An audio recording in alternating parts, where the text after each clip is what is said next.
He asked me one day, he says, by the way, what's y'all's favorite football team? I said, well, Deacon, we just like it all. We don't have a particular favorite football team. And he looked at me, he says, oh, that will not do up here. Hold on. Went out in his car, got 2 orange t-shirts with a big white tee. Said, congratulations, y'all are Tennessee fans now. Well, I looked at him, I said, well, Rick, that's fine, but what's the other team? Oh, no, there's no other team. You don't have to worry about anything. We got all the choices made for you.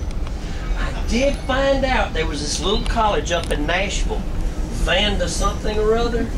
But their football fans don't paint their cars, trucks, houses, kids, or farm animals their school colors, do they?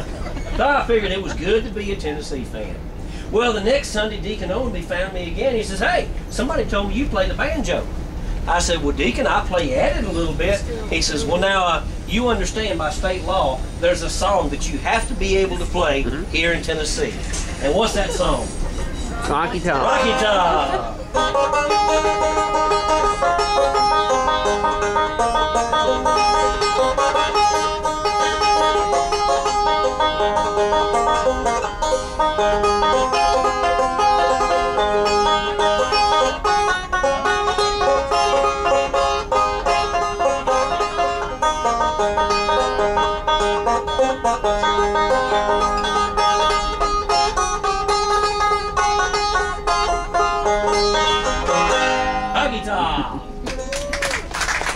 Thank you.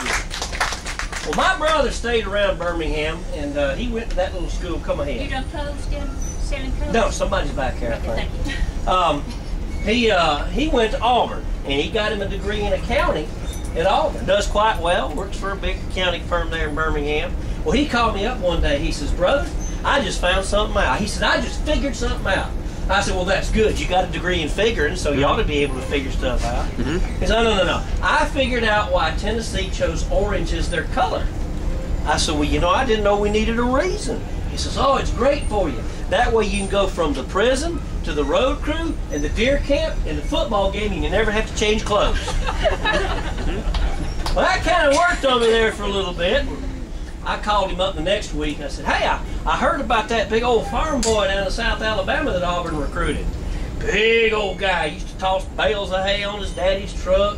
Big old farm boy.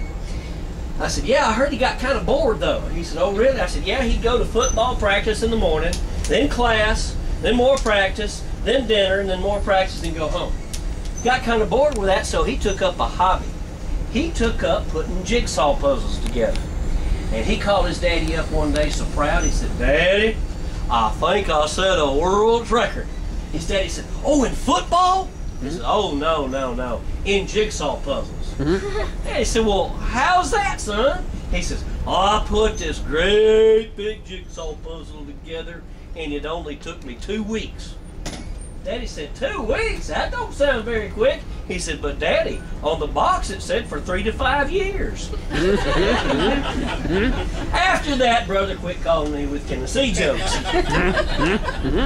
Now, growing up when we did, the highlight of our summertime was when we would go down to my grandmama and granddaddy's farm in Middle Georgia, a little community called High Falls, Georgia.